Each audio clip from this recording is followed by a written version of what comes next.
नमस्कार। आज की बात में आपका स्वागत है। आज सबसे पहले बात करेंगे तृणमूल कांग्रेस के सांसद महुआ मोइत्रा की, जिनकी देश भर में चर्चा है।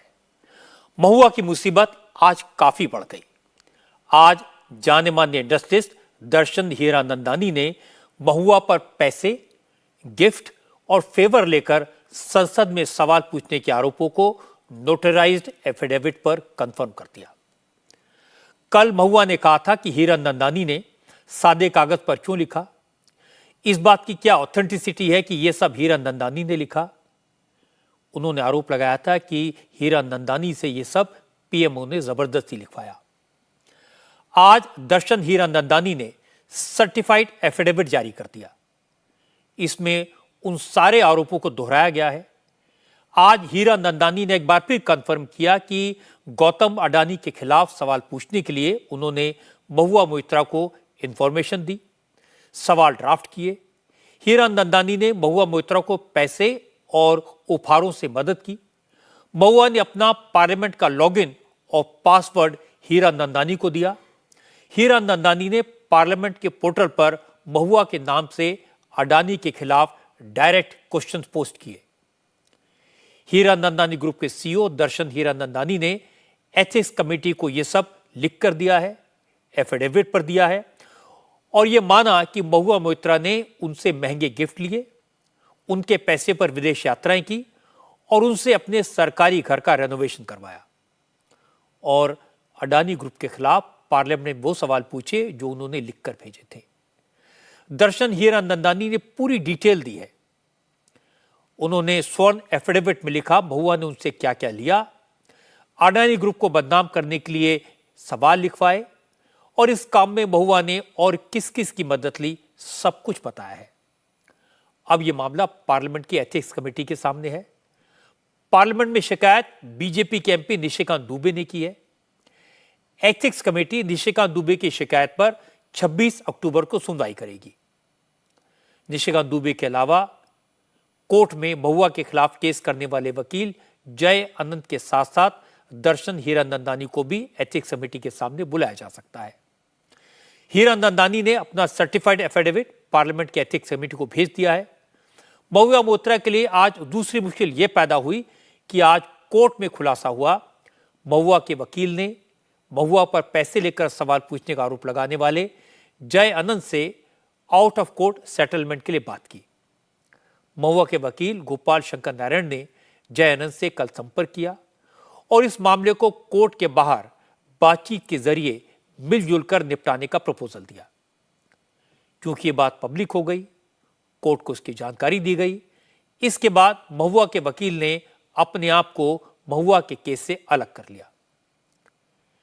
लेकिन जहां तक पूरे केस का सवाल है, आरोपों का सवाल है, महुआ ने अब तक किसी भी आरोप का स्पेसिफिक जवाब नहीं दिया है।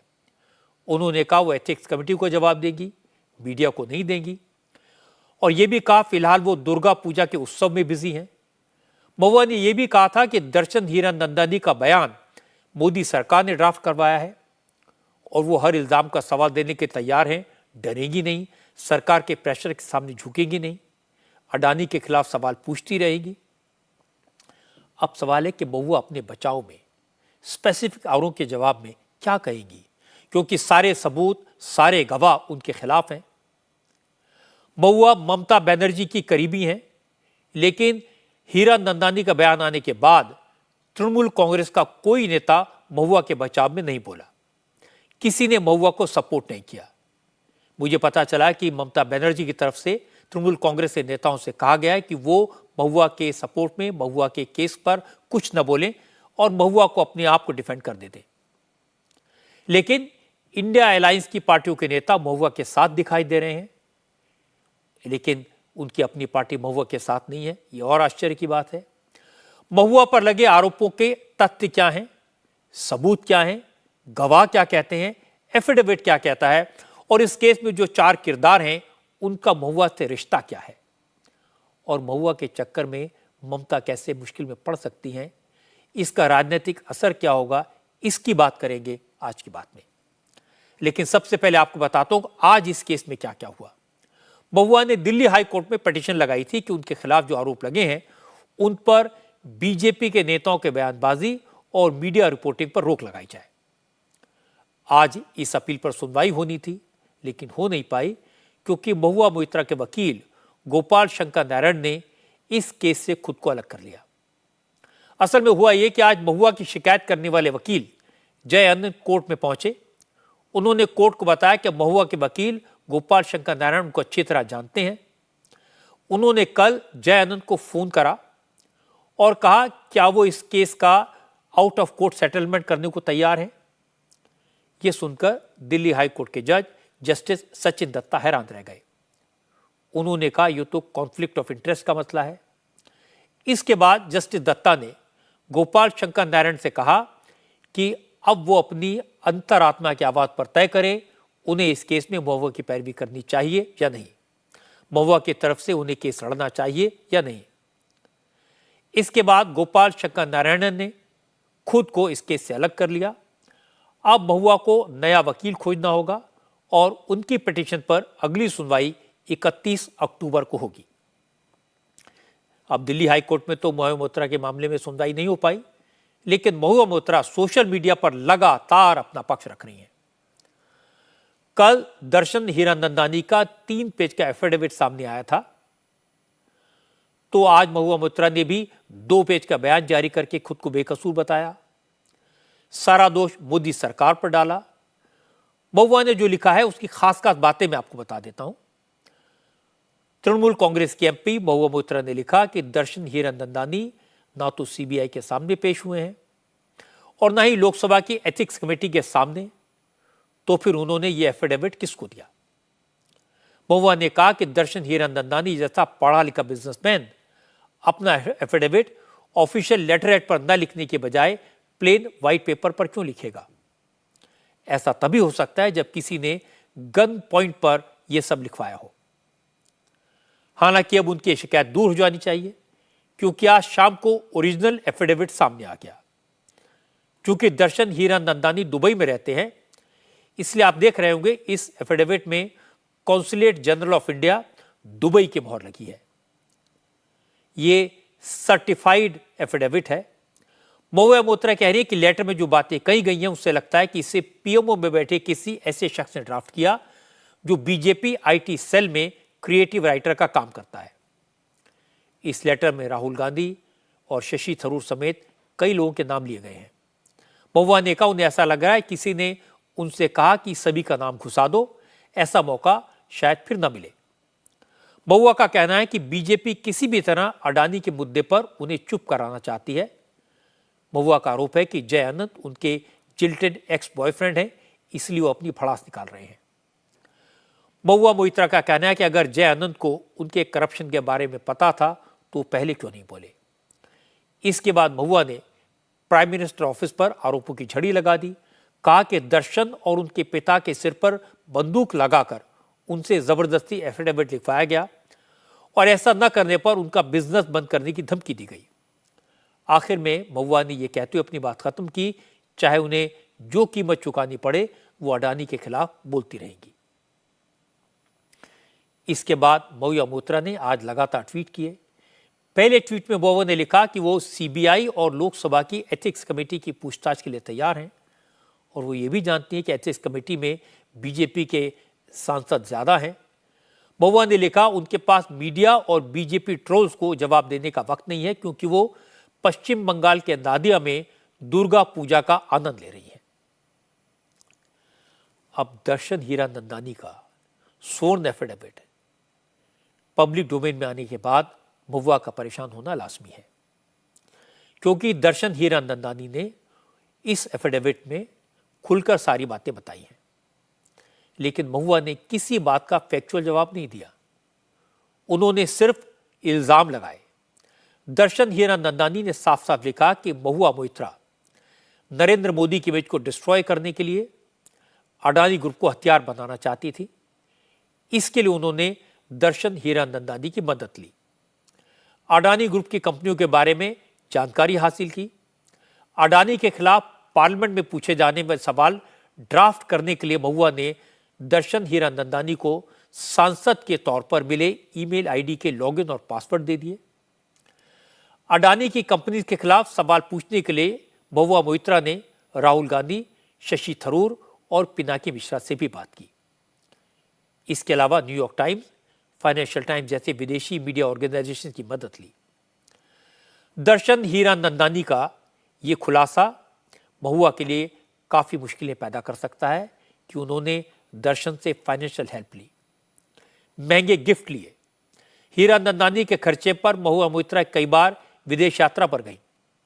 सांसद के तौर पर दिल्ली में जो उन्हें घर मिला है, उस सरकारी घर का रेनोवेशन भी दर्शन हीरानंदानी के पैसे से करवाया गया। हीरानंदानी खुद बड़े कारोबारी हैं।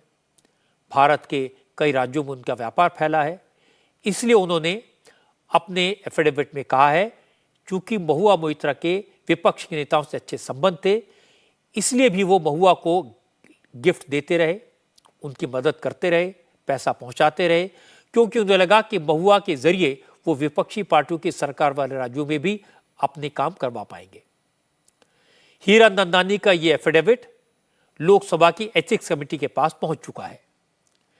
एथिक्स कमेटी के चेयरमैन विनोद सोरकर ने आज कहा कि 26 अक्टूबर को कमेटी की मीटिंग बुलाई गई है। इसमें निशिकांत दुबे को भी बुलाया जाएगा। महुआ मोइत्रा का पक्ष भी सुना जाएगा। जरूरत हुई तो इस केस से जुड़े दूसरे लोगों को भी बुलाया जाएगा। सबकी बात सुनने के बाद फैसला होगा। जैसा कि आप जानते हैं 26 तारीख को एथिक्स कमेटी की बैठक बुलाई गई है। उसमें निशिकांत दुबे जी को और दूसरे जो वकील साहब हैं उन लोगों को बुलाया गया है। सारे सबूतों के साथ वो आके एथिक्स कमेटी में अपना बयान भी दर्ज कराएं और जो भी सबूत उनके पास है उन सबूत को एथिक्स कमेटी को दे। एथिक्स कमेटी इन सारे सबूतों को संज्ञान में लेगी, उसका एग्जामिन करेगी। एग्जामिन करने के बाद जो भी निर्णय एथिक्स कमेटी का होगा वो महुआ मोइत्रा के खिलाफ केस पर कोई कार्रवाई होगी कैसे? देखिए, ये अभी कहना जल्दबाजी होगा, लेकिन निश्चित रूप से पहले निशिकांत जी का जो साक्ष्य है उसका एग्जामिन होगा। अभी एक पक्ष और आ गया हीराचंदानी का, उसका भी एग्जामिन होगा। उसके बाद कमेटी निर्णय लेगी कि जो महुआ मोइत्रा है उसका भी पक्ष जानने का प्रयास करेगी। उनके ऊपर जो गंभीर चार्जेस हैं उसके बचाव में क्या कहना चाहती हैं, उनके पास क्या पेपर है, इन सब को लेके एग्जामिन करने के बाद ही कमेटी किसी निर्णय पे पहुंचेगी। इंटरेस्टिंग बात है कि महुआ को इस बात पर भी ऑब्जेक्शन है कि एथिक्स कमेटी के चेयरमैन इस मुद्दे पर मीडिया से बात क्यों कर रहे हैं। आज महुआ ने ट्विटर पर लिखा कि नियमों के मुताबिक जब तक कोई मामला पेंडिंग है, जब तक एथिक्स कमेटी के चेयरमैन को इस पर कुछ नहीं बोलना चाहिए। महुआ ने कहा कि इस सवाल का जवाब मिलना चाहिए कि दर्शन हीरानंदानी का एफिडेविट मीडिया में पब्लिक डोमेन में कैसे पहुंचा। महुआ ने दावा किया कि बीजेपी का 1 पॉइंट एजेंडा यह है कि उनको किसी तरह लोकसभा से बाहर किया जाए, लेकिन बीजेपी के नेताओं ने आज महुआ पर कोई इल्जाम नहीं लगाया।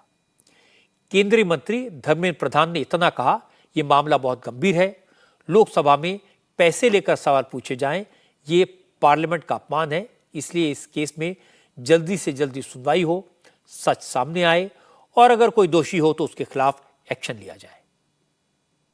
सामाजिक जीवन में नैतिकता के ऊपर कोई नहीं है, इसलिए आप कोई तोप नहीं हो। पार्लियामेंट की प्रक्रिया में कैसे क्या कहां उठाया जाएगा, उसकी मर्यादा क्या होगी, ये सारे कोडिफाइड है। उसी में कुछ चर्चा अभी एथिक्स कमेटी कर रहा है, उसको करने दीजिए। इधर उधर की बातों की कोई महत्व नहीं है। और जब ये एक प्रकार से सब जुडिस है, लोकसभा की एथिक्स कमेटी के सामने है, सारा विषय सामने आना चाहिए, क्योंकि संसदीय प्रणाली में घूसखोरी की कोई स्थान नहीं है। तो उसकी जो कानूनी प्रक्रिया होगा, पार्लियामेंट ने पिछले दिनों में भी उसके ऊपर बहुत उदाहरण रखा है। वो सारा विषय पहले एथिक्स कमेटी के सामने पूरा स्पष्ट हो। बीजेपी यूथ विंग के प्रेसिडेंट और बेंगलुरु से बीजेपी के एमपी तेजस्वी सूर्या ने भी कहा कि महुआ मोइत्रा गरीबों के वोट से सांसद बनी। गरीबों को उम्मीद थी वो उनकी आवाज बनेगी, लेकिन महुआ मोइत्रा गरीबों से वोट लेकर और अमीरों से नोट लेकर अमीरों की आवाज बन गई। सांसद का जो स्थान है ये अत्यंत पवित्र स्थान होता है, क्योंकि जनता ने बहुत आशा अपेक्षा के साथ गरीब के गरीब व्यक्ति के ध्वनि बनने के लिए, वॉइस बनने के लिए सांसद को या विधायक को असेंबली में या पार्लियामेंट में भेजते हैं। पर महुआ जी गरीब के वोट से सांसद बनकर पार्लियामेंट में अमीर के एजेंट के रूप में काम करने के लिए वो आई थी। वो लोकतंत्र के लिए, पार्लियामेंट के लिए, अपने पूरे पार्लियामेंट्री सिस्टम के लिए ये शोभा नहीं देती है इस प्रकार का व्यवहार। हैरानी की बात है कि महुआ मोइत्रा ममता बनर्जी की करीबी मानी जाती हैं। ममता ने उन्हें विधायक बनाया, फिर सांसद बनाया। लोकसभा में हर मुद्दे पर महुआ ही तृणमूल कांग्रेस का सबसे मुखर चेहरा है। लेकिन जब महुआ ने अनएथिकल काम किया तो तृणमूल कांग्रेस का कोई भी नेता उनके सपोर्ट में खड़ा दिखाई नहीं दिया। किसी ने भी महुआ पर लगे आरोपों के मामले में उनका बचाव नहीं किया।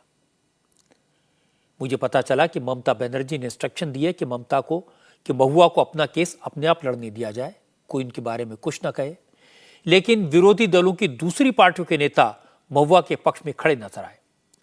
लोकसभा में कांग्रेस के नेता और ममता बनर्जी के घोर विरोधी अधीर रंजन चौधरी ने कहा, जब भी एक खास उद्योगपति को लेकर सवाल पूछे जाते हैं तो सरकार बौखला जाती है। इस मामले में भी जिस तरह एथिक्स कमेटी बनाई गई, उससे लग रहा है कि सब कुछ पहले ही तय कर लिया गया है।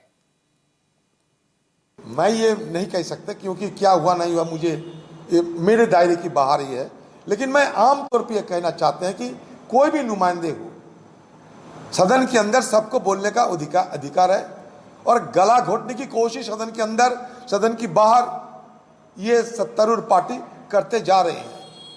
तो इस लिहाज से मुझे लगता है कि ये एक राय की पहाड़ बनाए जा रहे हैं। जरूर मैं ये कहना चाहता हूं कि ये राय की पहाड़ बनाए जा रहे हैं। कोई एक विशेष उद्योगपति के खिलाफ अगर कोई मुद्दा उठाया जाए, कोई सवाल उठाया जाए, तो सरकार के अंदर खलबली मच जाते हैं। क्यों ऐसा होते हैं, इसके ऊपर भी चर्चा होना जरूरी है, इसके ऊपर भी छानबीन होना जरूरी है। सरकार के पास तो सीबीआईडी के साथ साथ सारे इनकी हथियार तो तैयार है, तो कोई भी हथियार इस्तेमाल कर सकते हैं। लेकिन इतने तत्परता के साथ एथिक्स कमेटी के बनाना और कार्रवाई शुरू करना, ये तो नया इतिहास बनते जा रहे हैं। तेलंगाना के मुख्यमंत्री केसीआर के बेटे और उनकी सरकार में मंत्री केटीआर ने कहा, जांच सवाल पूछने वाले की नहीं, सवालों की होनी चाहिए। ये पता लगाया जाना चाहिए कि महुआ ने जो सवाल पूछे उनमें दम था या नहीं, कोई घोटाला हुआ या नहीं। आज चर्चा किस चीज़ पे होना चाहिए? मुद्दे पे होना चाहिए। मुद्दा क्या है कि जो आज सवाल किए जा रहे हैं पार्लियामेंट में, वो गलत सवाल है कि सही सवाल है, उसका उत्तर गवर्नमेंट के पास है कि नहीं। अदानी जी पे जब क्वेश्चन किया जाता है, कोई सवाल उठाया जाता है, क्यों इतनी तकलीफ पहुंचती है इस गवर्नमेंट को? क्वेश्चन कहाँ से आया, कैसे आया, किसके लॉगिन से आया, बेमतलब बात है। क्योंकि अल्टीमेटली अगर जवाब नहीं है आपके पास, उत्तर नहीं है आपके पास, जिस चीज़ को लेके आज ओएमपी लड़ रही हैं, मैं समझता हूँ कि गवर्नमेंट आज एक विच हंट कर रही है और उनको तकलीफ पहुँचाने की कोशिश कर रही है। My complete supporters to Mahua Moitra जी। इस पूरे केस में कुल मिलाकर 4 किरदार हैं: महुआ मोइत्रा, निशिकांत दुबे, दर्शन हीरानंदानी और जय अनंत। सबसे इंटरेस्टिंग कैरेक्टर है जय अनंत का, क्योंकि निशिकांत दुबे ने एथिक्स कमेटी को जो शिकायत भेजी है, उसमें जय अनंत की शिकायत की चिट्ठी ही सबूत के तौर पर पेश की है। असल में जय अनंत ने ही सबसे पहले महुआ के खिलाफ दिल्ली हाईकोर्ट में और सीबीआई को चिट्ठी लिखकर पार्लियामेंट में पैसे लेकर सवाल पूछने का इल्जाम लगाया था। जय अनंत खुद सुप्रीम कोर्ट के वकील हैं। महुआ मोइत्रा के साथ उनके बहुत करीबी रिश्ते रहे हैं। आज महुआ ने खुद जय अनंत को अपना जिल्टेड एक्स बॉयफ्रेंड बताया। कुछ समय पहले दोनों का ब्रेक हो गया। इसके बाद जय अनंत ने महुआ पर कई आरोप लगाए। जय अनंत ने दिल्ली के पुलिस कमिश्नर संजय अरोड़ा को चिट्ठी लिखकर शिकायत की थी कि महुआ मोइत्रा ने उनके हेनरी नाम के डॉग को किडनैप कर लिया है। जय अनंत के मुताबिक रॉटविलर ब्रीड के इस पेट डॉग को उन्होंने 75,000 रुपए में खरीदा था। उनके पास इसके सारे दस्तावेज हैं, लेकिन महुआ मोइत्रा ने हेनरी को अपने पास रख लिया और अब इसके सहारे उन्हें ब्लैकमेल करने की कोशिश की जा रही है।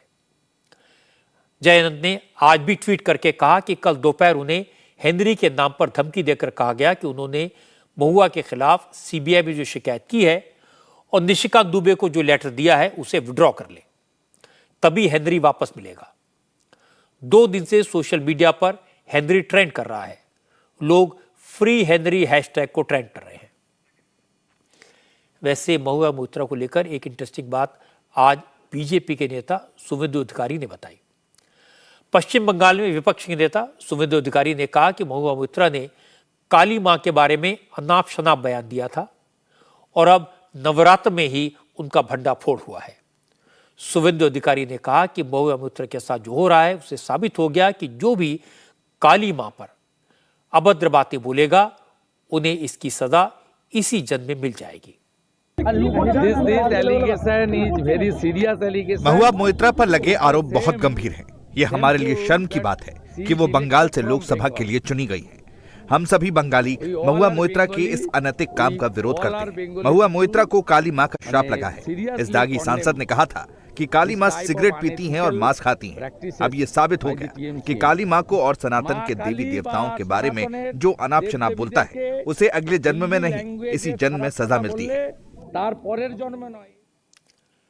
अब ये भी समझ लेते हैं कि महुआ मोइत्रा ने आखिर मां काली के बारे में क्या बोला था, जिसका जिक्र शुभेंदु अधिकारी कर रहे हैं। दरअसल पिछले साल काली नाम की एक फिल्म का पोस्टर रिलीज हुआ था, जिसमें मां काली को सिगरेट पीते हुए दिखाया गया था। इसका काफी विरोध हुआ, लेकिन उस वक्त महुआ ने कहा था कि उनके लिए काली मां एक मीट खाने वाली और अल्कोहल को स्वीकार करने वाली देवी है। पश्चिम बंगाल के एक शक्तिपीठ का जिक्र करते हुए महुआ ने कहा था वहां के साधु स्मोकिंग करते हैं, इसलिए अगर कोई काली मां को सिगरेट पीते हुए दिखा रहा है तो ये उसका फ्रीडम ऑफ एक्सप्रेशन है। उस वक्त महुआ के इस बयान पर काफी विवाद हुआ था। तृणमूल कांग्रेस ने भी महुआ के इस बयान से किनारा करते हुए कहा था कि वो महुआ की बातों से सहमत नहीं है और ये पार्टी के नहीं महुआ के विचार हैं। अब जिस महुआ मोइत्रा की इतनी बात हो रही है, इतनी चर्चा हो रही है, जिनको लेकर लोगों में इतनी उत्सुकता है, उनकी बैकग्राउंड भी मैं आपको बता देता हूं। महुआ बड़े बंगाली ब्राह्मण परिवार की बेटी हैं। असम में पैदा हुई, अमेरिका में पली बढ़ी, वहीं उन्होंने अपनी पढ़ाई की और फिर लंदन में उन्होंने नौकरी की। जेपी मॉर्गन जैसी बड़ी कंपनी में इन्वेस्टमेंट बैंकर थी। 2009 में उन्हें राजनीति का शौक लगा और वो कांग्रेस में शामिल हो गई।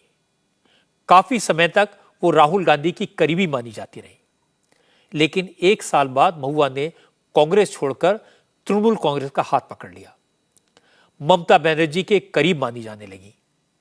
ममता ने 2016 में उन्हें विधानसभा का चुनाव लड़वाया, विधायक बनाया और फिर 2019 में लोकसभा का टिकट दिया और ममता बनर्जी की कृपा से वो लोकसभा में पहुंची।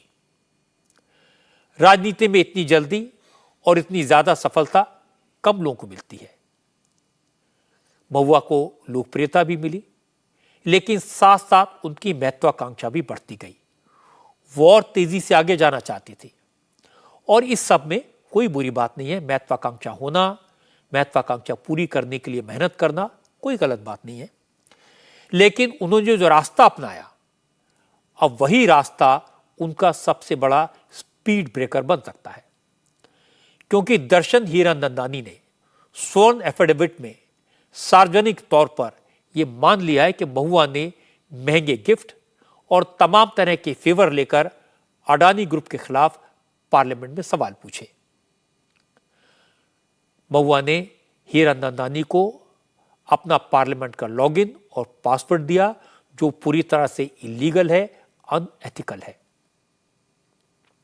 मुझे याद है 2005 में 11 पार्लियामेंट के मेंबर्स के खिलाफ पैसे लेकर सवाल पूछने का आरोप लगा था।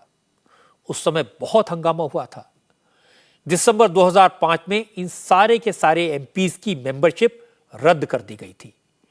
इनमें से 10 लोकसभा के और 1 राज्यसभा का एमपी था।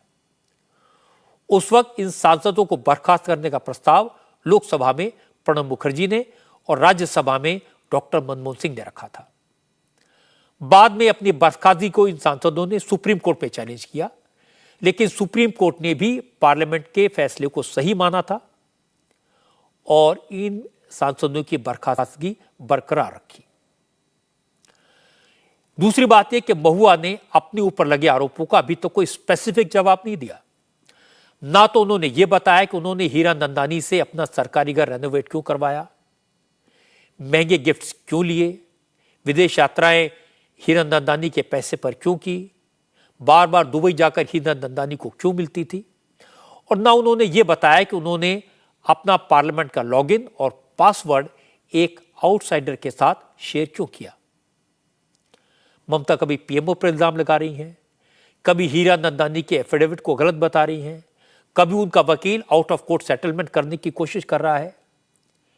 इसीलिए लोग कह रहे हैं तू इधर उधर की ना बात कर, ये बता काफिला क्यों लुटा। तू इधर उधर की ना बात कर, ये बता काफिला क्यों लुटा। मुझे रहजनों से गिला नहीं, तेरी रहबरी का सवाल है। और अब बात करते हैं चुनावी सियासत की। मध्य प्रदेश कांग्रेस ने उम्मीदवारों की दूसरी लिस्ट जारी कर दी है और लिस्ट आते ही हंगामा शुरू हो गया। कम से कम 10 जिलों में उम्मीदवारों के विरोध में प्रदर्शन हुए, नारेबाजी हुई। कांग्रेस ने कल देर रात 88 उम्मीदवारों के नामों का ऐलान किया। इनमें 3 उन सीटों पर भी उम्मीदवारों के नाम थे जिन पर कांग्रेस पहली लिस्ट में कैंडिडेट घोषित कर चुकी थी, लेकिन विरोध के कारण दतिया, गोटेगांव और पिछोर सीट पर कांग्रेस ने अपने उम्मीदवारों को बदल दिया। बड़ी बात है कि छिंदवाड़ा की जिन 4 सीटों पर कमलनाथ के बेटे नकुल नाथ ने उम्मीदवारों का ऐलान कर दिया था, कांग्रेस ने उन्हीं उम्मीदवारों को टिकट दिया। उनके नाम भी दूसरी लिस्ट में शामिल हैं। कांग्रेस अब तक 230 में से 229 उम्मीदवारों का ऐलान कर चुकी है। बस एक सीट पर नाम का ऐलान होना बाकी है, लेकिन दूसरी लिस्ट जारी होते ही भोपाल, रतलाम, बुरहानपुर, इंदौर, शाजापुर, नर्मदापुरम, दतिया, पन्ना, रीवा, इन सब इलाकों में कांग्रेस में टिकट की लड़ाई सड़कों पर आ गई। रीवा में तो टिकट न मिलने से नाराज मध्य प्रदेश महिला कांग्रेस की उपाध्यक्ष कविता पांडे ने पार्टी से इस्तीफा दे दिया। टिकट न मिलने से नाराज भानु ठाकुर ने कांग्रेस छोड़कर बीजेपी ज्वाइन कर ली, जबकि दर्जनों नेता अपने समर्थकों के साथ सड़क पर उतर आए। भोपाल के कांग्रेस दफ्तर के बाहर आज जमकर प्रदर्शन हुआ। पवे और सेवड़ा सीट से दावेदारों के समर्थकों ने दिग्विजय सिंह के विरोध में नारे लगाए।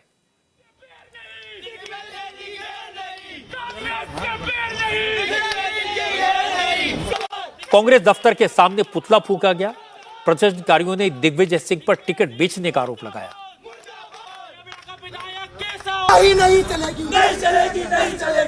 नाराज कांग्रेस कार्यकर्ताओं ने कहा कि राहुल गांधी देश भर में तो पिछड़ों को आगे लाने की बात करते हैं, लेकिन जब टिकट देने की बारी आती है तो पिछड़ों को टिकट नहीं देते।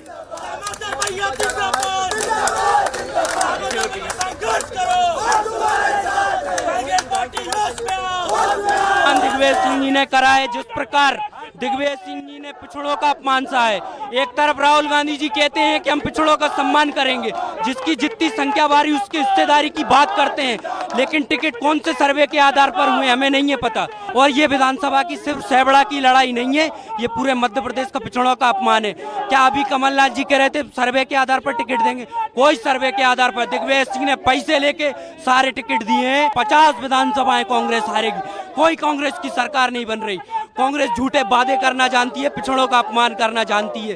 जिस प्रकार पिछड़ों का अपमान कर रहे हैं ये लोग, उसका अंजाम हम आप ही छोटा सा टेलर दे रहे हैं।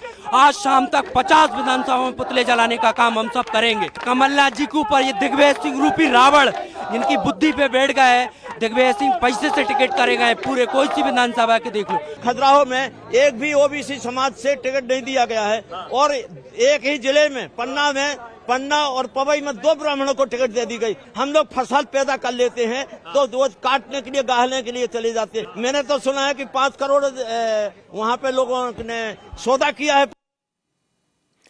आपने देखा कि ये लोग दिग्विजय सिंह से नाराज हैं, कमलनाथ से नाराज नहीं है। इनके सारे आरोप दिग्विजय सिंह को लेकर हैं और दिग्विजय सिंह पर पैसे लेकर टिकट बांटने का आरोप लगा रहे हैं। 2 दिन पहले कमलनाथ ने कहा था कि अगर टिकट गलत बटे तो मुझे मत दोष दो, दिग्विजय सिंह के कपड़े फाड़ो। टिकट को लेकर नाराजगी शाहजहांपुर की शुजालपुर सीट पर भी है। इस सीट से कांग्रेस ने रामवीर सिंह सिकरवार को मैदान में उतारा है। इससे कांग्रेस के लोकल नेता नाराज हैं। टिकट का ऐलान होते ही शुजालपुर में कांग्रेस नेताओं ने प्रोटेस्ट शुरू कर दिया। कांग्रेस की लोकल यूनिट के तमाम नेताओं ने इस्तीफे दे दिए।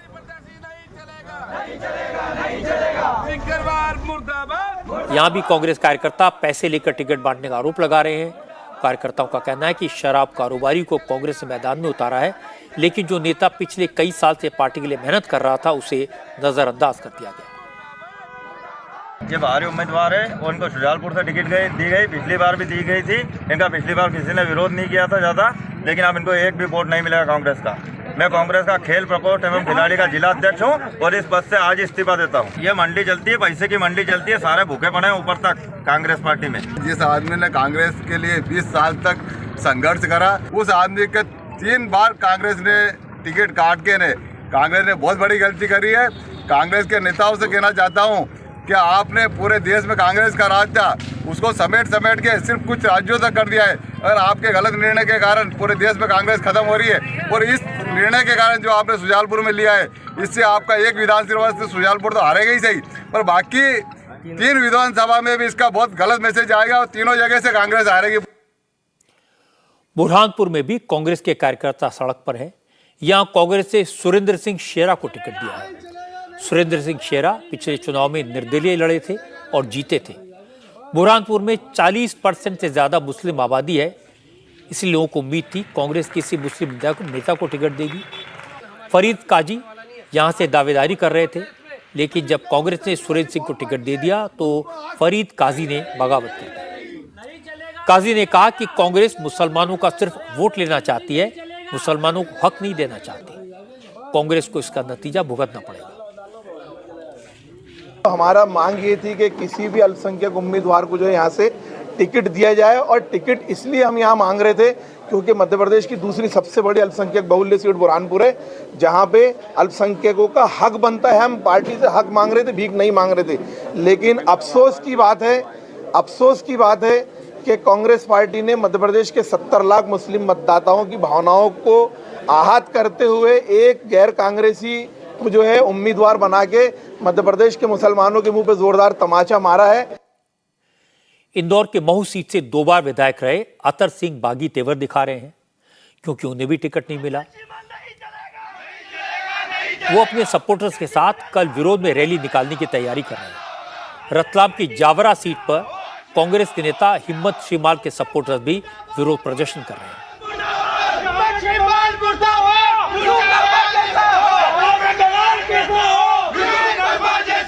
नर्मदापुरम की सिवनी मालवा सीट पर भी कांग्रेस उम्मीदवार के खिलाफ विरोध की चिंगारी फूट पड़ी है। यहां पूर्व विधायक ओम प्रकाश रघुवंशी का टिकट काट दिया गया है। उनके सपोर्टर्स ने पार्टी हाईकमान के फैसले पर नाराजगी जताई।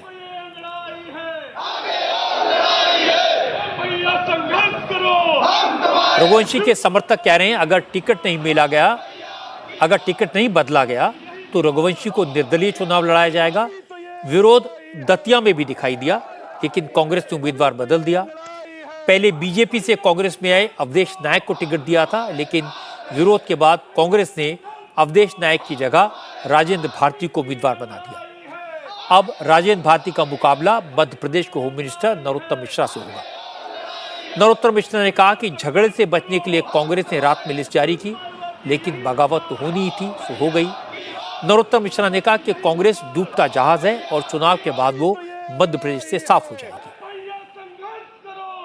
रात के अंधेरे में ना कोई ऐसा काम करो कि नींद नहीं आए तुम्हें दिन के उजाले में, और दिन के उजाले में ना कोई ऐसा काम करो कि नींद नहीं आए तुम्हें रात के अंधेरे में।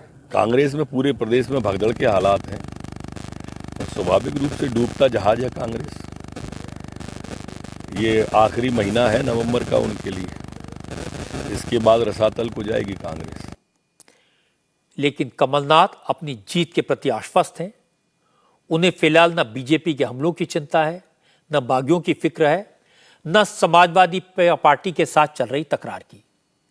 आज कमलनाथ ने कांग्रेस के सभी उम्मीदवारों को बधाई दी, विधानसभा चुनाव में जीत का भरोसा जताया। कमलनाथ ने कहा कि बीजेपी के नेता कांग्रेस से लोगों को भड़काने की कितनी भी कोशिश करें, होगा कुछ नहीं, क्योंकि मध्य प्रदेश में बीजेपी की विदाई तय है।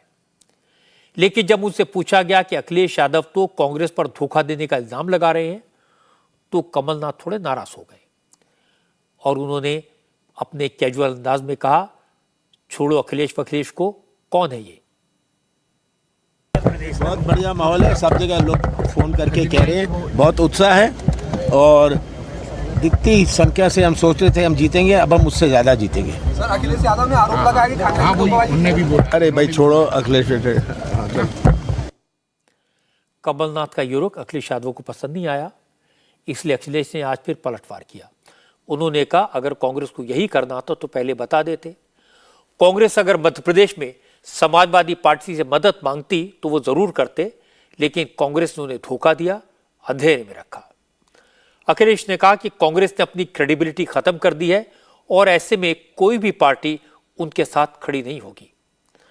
अखिलेश यादव ने कहा, अब तक तो वो इस गफलत में थे कि विरोधी दलों का अलायंस विधानसभा चुनाव के लिए भी है। कांग्रेस ने कंफ्यूजन क्रिएट किया। अगर अलायंस में यही कंफ्यूजन बना रहा तो 2024 में मोदी को नहीं हराया जा सकता। कांग्रेस पार्टी को साफ करना चाहिए था। मेरा मानना यह है कि अगर आपको सीट नहीं देनी थी तो समाजवादियों से बात नहीं करनी चाहिए थी। आपको पहला ही कदम ये उठा लेना चाहिए था कि आप अपना संगठन और अपनी पार्टी के हिसाब से लड़िए और जो सहयोग चाहते वो बता देते तो शायद समाजवादी पार्टी सहयोग करती और खड़ी रहती। लेकिन उन्होंने कोई जानकारी नहीं दी, न कोई समाजवादी पार्टी को इस लायक समझा उन्होंने। इसलिए समाजवादी पार्टी वहीं लड़ रही है जहां पर समाजवादी पार्टी का संगठन और मजबूत प्रत्याशी। इंडिया गठबंधन अब मुझे पता लगा है मध्य प्रदेश के बाद भारत के चुनाव के लिए है, इंडिया के चुनाव के लिए है, देश के चुनाव के लिए है। तो देश का चुनाव आएगा तब बात की जाएगी और जिसको सीट चाहिए होगी या जिस पे बातचीत होगी वो अलग प्लेटफॉर्म है। लेकिन ये सवाल ये है, क्रेडिबिलिटी का है कि अगर कांग्रेस इसी तरह का व्यवहार करेगी तो कौन उनके साथ खड़ा होगा। इसलिए मैं कोई राय सुझाव नहीं दे रहा हूं कांग्रेस पार्टी को, लेकिन देश के सामने बड़ी चुनौती है। बीजेपी बड़ी पार्टी है, बीजेपी बहुत ऑर्गेनाइज्ड दल है, इसलिए उसके मुकाबले के लिए कोई भी कंफ्यूजन किसी दल के अंदर नहीं होना चाहिए। अगर कंफ्यूजन के साथ आप चुनाव लड़ोगे बीजेपी से तो आप कामयाब नहीं होगे। इसके बाद अखिलेश यादव ने कमलनाथ और दिग्विजय के रवैये पर भी सवाल खड़े किए। उन्होंने कहा कि रात भर उनकी पार्टी के नेताओं से मध्य प्रदेश में अलायंस को लेकर बात की गई। दिग्विजय कमलनाथ दोनों से बात हुई थी। समाजवादी पार्टी को 6 सीट देने का वादा किया गया था। अखिलेश ने कहा कि कांग्रेस ने उस सीट पर भी उम्मीदवार घोषित कर दिया जहां समाजवादी पार्टी का सिटिंग विधायक है। ये कैसे बर्दाश्त किया जा सकता है? अखिलेश इस बात से खासे नाराज हैं कि यूपी कांग्रेस के अध्यक्ष अजय राय ने अखिलेश को ही झूठा करार दे दिया। इसीलिए कल अखिलेश ने अजय राय को चिरकुट नेता बता दिया था। आज उन्होंने फिर कहा, बेहतर यही होगा अगर कुछ कहना है तो कांग्रेस के बड़े नेता बात करें, लेकिन अगर कांग्रेस छुटभइये नेताओं को आगे करती है तो ये सहन नहीं किया जाएगा। हम बीजेपी के खिलाफ हैं और जिस समय भी कांग्रेस के नेताओं से बात हुई उस समय मैंने कहा कि हम बीजेपी को हराना चाहते हैं, जो हमसे सहयोग लेना चाहो ले लो। और उस समय उन्होंने बैठक करके रात में 1 बजे बैठ करके कांग्रेस के वरिष्ठ नेता दोनों पूर्व मुख्यमंत्रियों से बात की। उन्होंने रात के 1 बजे जब मीटिंग खत्म दी, उन्होंने आश्वासन दिया कि 6 सीटें लगभग आपको दी जा सकती हैं और वो खबर अखबार में भी छपी। मुझे भरोसा हो गया कि 6 नहीं कम से कम 4 दे देंगे। लेकिन जब सूची आई कांग्रेस की तो जो हमारा सिटिंग एमएलए है उस पे भी उन्होंने प्रत्याशी घोषित कर दिया। समाजवादी पार्टी उन्हीं सीटों पे लड़ेगी जहां पार्टी का संगठन है। और जहां तक सवाल है एक कांग्रेस नेता के बारे में, आजमगढ़ का रिश्ता समाजवादियों से बहुत गहरा है। अगर कोई आजमगढ़ पर टिप्पणी करेगा तो वो लोग भी सुनने के लिए तैयार रहें या फिर सोच समझ करके बोलें। अगर अपने बड़े नेताओं से पूछ करके बोल रहे हैं आप तो बात अलग है, लेकिन अगर आप आजमगढ़ पर कुछ बोलेंगे जो इमोशन आजमगढ़ से समाजवादियों का है, हो सकता है कांग्रेस का इमोशन रायबरेली अमेठी में भी वही हो। तो हम लोगों ने कभी टिप्पणी रायबरेली अमेठी पे नहीं की, इसलिए उनको सावधान रहना चाहिए। आजमगढ़ जैसी जगह पर उसी तरह के इमोशन का भाव है, इसलिए टिप्पणी करने से पहले बहुत सोचना चाहिए। अखिलेश अजय राय की बयानबाजी से नाराज हैं, लेकिन आज अजय राय ने एक बार फिर अखिलेश पर हमला किया और कल से ज्यादा तीखी बात कही। अजय राय ने कहा कि जिस व्यक्ति ने अपने पिता का सम्मान नहीं किया, उससे कांग्रेस के किसी कार्यकर्ता के सम्मान की उम्मीद कैसे की जा सकती है। अजय राय ने समाजवादी पार्टी को बीजेपी की बी टीम बता दिया। कहा कांग्रेस ने तो हमेशा समाजवादी पार्टी की मदद की है, लेकिन वक्त आने पर समाजवादी पार्टी ने हमेशा पर्दे के पीछे बीजेपी की मदद की है। मध्य प्रदेश में भी अखिलेश यही कर रहे हैं, लेकिन कामयाब नहीं होंगे।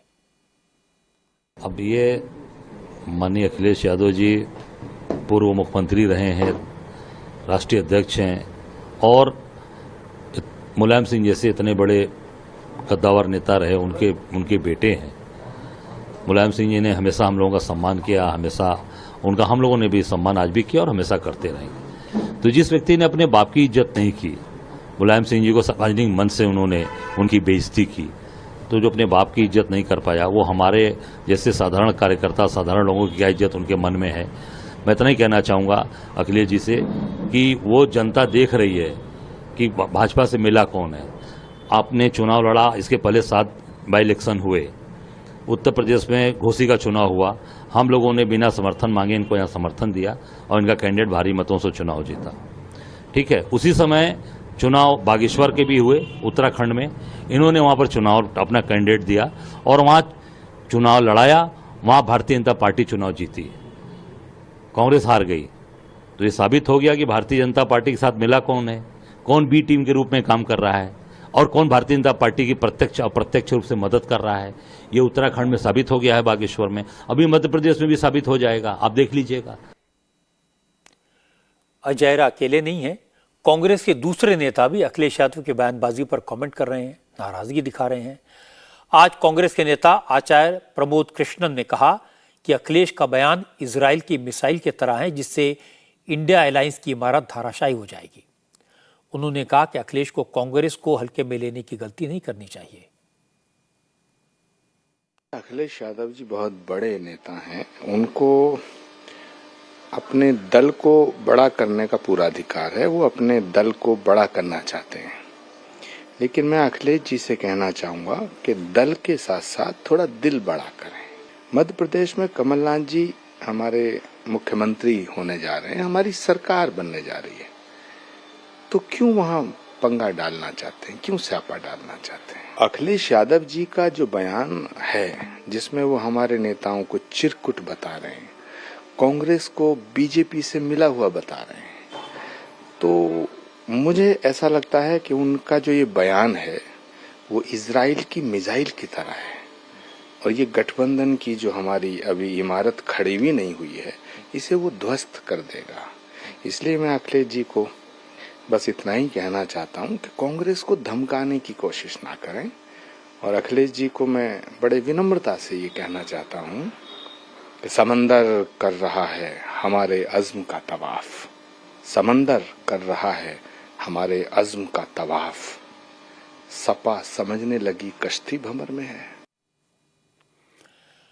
असल में मुझे लगता है कि अखिलेश यादव की शिकायत जायज है। कमलनाथ और दिग्विजय सिंह ने उनसे रात भर अलायंस पर बात की और उसके बाद उस सीट पर भी उम्मीदवार मैदान में उतार दिया जहां पर समाजवादी पार्टी का सिटिंग एमएलए है। तो किसी भी नेता के लिए यह बात हर्ट करने वाली तो है ही। जहां तक मध्य प्रदेश के इलेक्शन का सवाल है, कांग्रेस की रणनीति का सवाल है, एक बात साफ दिखाई दे रही है कि कांग्रेस हाईकमान ने टिकटों के बंटवारे में और चुनावी रणनीति में कमलनाथ को फ्री हैंड दिया है। इससे दिग्विजय सिंह और कांग्रेस के दूसरे नेता नाराज हैं। फिलहाल यह तो नहीं कहा जा सकता कि ये नेता चुनाव में कमलनाथ को नुकसान पहुंचाने की कोशिश करेंगे, लेकिन जहां तक बीजेपी का सवाल है, नरेंद्र मोदी ने शिवराज के काम की तारीफ तो की है, लेकिन मध्य प्रदेश में बीजेपी के बाकी बड़े बड़े नेताओं को भी चुनाव के मैदान में उतार दिया है। लेकिन बीजेपी की तरफ से मुख्यमंत्री कौन होगा इसका ऐलान अभी नहीं किया गया है। इसलिए सारे नेता मेहनत कर रहे हैं। सबको लगता है कि शायद मेरा नंबर आ जाए। मध्य प्रदेश के चुनाव में एक और पहलू यह है कि कमलनाथ नहीं चाहते कि मध्य प्रदेश में इंडिया अलायंस की बात हो या नेशनल इश्यूज की बात हो। कमलनाथ लोकल इश्यूज पर चुनाव लड़ना चाहते हैं। शिवराज की सरकार के काम की आलोचना करके चुनाव लड़ना चाहते हैं। लेकिन कांग्रेस की लीडरशिप के लिए जरूरी है कि नेशनल इश्यूज भी शामिल हों, अखिलेश यादव भी नाराज ना हो और चुनाव में इंडिया अलायंस की बात भी हो। इस मामले में भी शिवराज सिंह फायदे में है। वो लोकल इश्यूज उठाते हैं और नरेंद्र मोदी जब मध्य प्रदेश आते हैं तो नेशनल इश्यूज की बात करते हैं, कांग्रेस का हिसाब किताब बताते हैं और उनके नेशनल अलायंस की पोल भी खोलते हैं। और अब बात राजस्थान के चुनाव की। यहां भी कांग्रेस अभी तक उम्मीदवारों के नामों का ऐलान नहीं कर पाई है, लेकिन कैंपेन जोर शोर से शुरू हो गया है। आज प्रियंका गांधी ने सचिन पायलट की कॉन्स्टिट्यूंसी दौसा में रैली की। मंच पर सचिन के साथ अशोक गहलोत भी मौजूद थे। इस रैली के जरिए कांग्रेस ने यह दिखाया कि कांग्रेस के सभी नेता एकजुट हैं, मिलकर चुनाव लड़ रहे हैं। प्रियंका ने अपने भाषण में बार बार कहा, गुटबाजी तो बीजेपी में है, कांग्रेस के नेताओं में कोई मनमुटाव नहीं है। प्रियंका ने कहा कि राजस्थान में बीजेपी एक चेहरा नहीं तलाश पाई, इसीलिए प्रधानमंत्री नरेंद्र मोदी को राजस्थान के लोगों से अपने नाम पर वोट मांगना पड़ रहा है। प्रधानमंत्री जी जब यहाँ आते हैं उनसे पूछिए, वो ये कहते हैं कि आप मेरे नाम पर, मोदी जी के नाम पर आप वोट डालिए। पूछिए, क्या प्रधानमंत्री पद छोड़कर यहाँ आकर मुख्यमंत्री बनने वाले हैं? क्या उनको अपनी पूरी पार्टी में कोई चेहरा नहीं मिल रहा? वहां स्वार्थ हावी है। सब नेता खुद को मुख्यमंत्री घोषित कर रहे हैं। कहीं की ईंट, कहीं का रोड़ा, भानुमति ने कुनबा जोड़ा, मोदी जी के अहंकार ने कुनबा तोड़ा। आज पूरी पार्टी बिखरी हुई है, एकजुट होने का नामो निशान नहीं है। यहां पूरी पार्टी एकजुट होकर मंच पर बैठी है। राजस्थान का रिवाज बदल डालो, इस बार दोबारा कांग्रेस को लाओ। इसके बाद सचिन पायलट ने भी कहा, अब पहले की बातें पुरानी हो गई, अब नफरत के बाजार में मोहब्बत की दुकान खोलने का वक्त है, इसलिए सबको मिलकर चलना है और बीजेपी को हराना है। किसी का अगर कोई मनभेद है भी, छोटा मोटा मनमुटाव, उसको भूल जाओ और जैसा राहुल गांधी जी बोल रहे हैं, नफरत की दुकान में, नफरत के बाजार में मोहब्बत की दुकान खोलनी है। अब तो मोहब्बत की चर्चा कल भी हो गई, आज भी हम लोग कर रहे हैं। मोहब्बत आपस में जोड़नी है, सब लोगों को साथ लेकर चलना है। और प्रियंका जी, आपके हर बार राजस्थान पर आने से कांग्रेस का वोट लगातार बढ़ता जा रहा है। भाजपा के लोग चिंतित हैं, परेशान हैं, घबराए हुए हैं, समझ में नहीं आ रहा किसको कहां पर टिकट दें। वो सब लोग जानते हैं कि इस बार कांग्रेस मजबूती से चुनाव लड़ रही है, सब एकता से चुनाव लड़ेंगे। सचिन पायलट की एक लाइन गौर करने वाली, उन्होंने कहा, मोहब्बत की चर्चा कल भी हुई और आज भी हो रही है। कल भी उन्होंने अशोक गहलोत का नाम लिया था और आज भी उन्होंने अशोक गहलोत की तरफ मोहब्बत का इशारा किया। सचिन के बाद अशोक गहलोत ने माइक संभाला तो उन्होंने भी सचिन पायलट का नाम लेकर उनकी बात को आगे बढ़ाया और कहा कि पुरानी बातें भूलकर सबको मिलकर चुनाव लड़ना है। गहलोत ने कहा कि मोदी तो झूठे वादे करके चले जाएंगे, लेकिन राजस्थान की पब्लिक के लिए वही काम आएंगे। कृपा करके, अभी सचिन पायलट जी कह रहे थे, उसी प्रकार सारे बातें भूल करके, मतभेद भूल करके, आज देश में लोकतंत्र खतरे में है। आपको हमको समझना पड़ेगा राजस्थान वासियों को, किस प्रकार से राजस्थान सरकार बनेगी कांग्रेस की, पूरे मुल्क में मैसेज जाएगा। चुनाव खाली राजस्थान के लिए नहीं है, चाहे वो दिल्ली कोई नेता आते हों, वादे करते हों, चुनाव के बाद में एक नेता की शिकल आप नहीं देखोगे। शिकलें देखोगे आप, हमारी देखोगे आप, राजस्थान वालों को देखोगे, क्योंकि हम आपके बीच में रहते हैं, आपसे मिलते हैं, दुख दर्द में आपके हम काम आएंगे। दिल्ली वाले झूठे वादे करके चले जाएंगे। प्रियंका की यह बात सही है कि राजस्थान में बीजेपी ने किसी को चीफ मिनिस्टर के चेहरे के तौर पर प्रोजेक्ट नहीं किया है। बीजेपी मोदी के नाम पर, मोदी के काम पर लड़ रही है। लेकिन यह भी सही है कि कांग्रेस ने भी यह नहीं कहा कि अगर कांग्रेस की सरकार बनी तो मुख्यमंत्री कौन होगा, अशोक गहलोत होंगे या सचिन पायलट होंगे। दूसरी बात, राजस्थान में उम्मीदवारों को लेकर कांग्रेस में झगड़ा है, इसलिए 2 दिन तक चली मीटिंग के बाद भी उम्मीदवारों की एक भी लिस्ट फाइनल नहीं हो पाई। जंग के मैदान से अपडेट यह है कि इजरायली फौज अब किसी भी वक्त गाजा में ग्राउंड अटैक कर सकती है। इजरायली आर्मी के टैंक्स और तोपों को अलर्ट मोड में रहने को कहा गया है। फौज के अफसर सैनिकों से ये कहते हुए सुनाई दिए कि अब जल्दी ही आप लोगों को गाजा के भीतर से देख पाएंगे। हमास के खात्मे का वक्त अब करीब है। ग्राउंड अटैक के साथ साथ इजरायली एयरफोर्स के हमास के ठिकानों पर टारगेटेड अटैक भी जारी है। इजराइल की तरफ से आज कहा गया कि उसकी सिक्योरिटी फोर्सेज ने वेस्ट बैंक में काउंटर टेररिज्म एक्शन में 80 लोगों को गिरफ्तार किया। इसमें से 63 हमास के आतंकवादी हैं, जिनमें से कुछ हमास के कमांडर भी हैं। हालांकि इजराइल की तरफ से यह नहीं बताया गया कि हमास के कौन कौन से टॉप कमांडर उसके कब्जे में आ गए हैं। इजरायली फौज की तरफ से इतना बताया गया कि 7 अक्टूबर के हमले के बाद से अब तक वेस्ट बैंक और जॉर्डन वैली में 524 लोगों को पकड़ा गया है।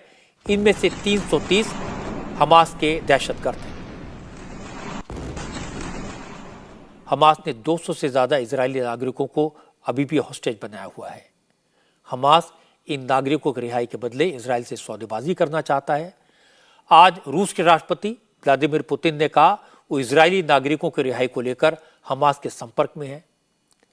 चूंकि नेतन्याहू जानते हैं कि हमास रिहाई की शक्ति रखेगा, लेकिन इस समय उनकी टॉप प्रायोरिटी यह है कि हमास के ज्यादा से ज्यादा टॉप कमांडर्स को खत्म किया जाए, जिससे हमास फिर सिर न उठा सके। इसलिए इजराइल हमास के साथ किसी भी तरह का सौदा करेगा, फिलहाल इसकी उम्मीद कम है।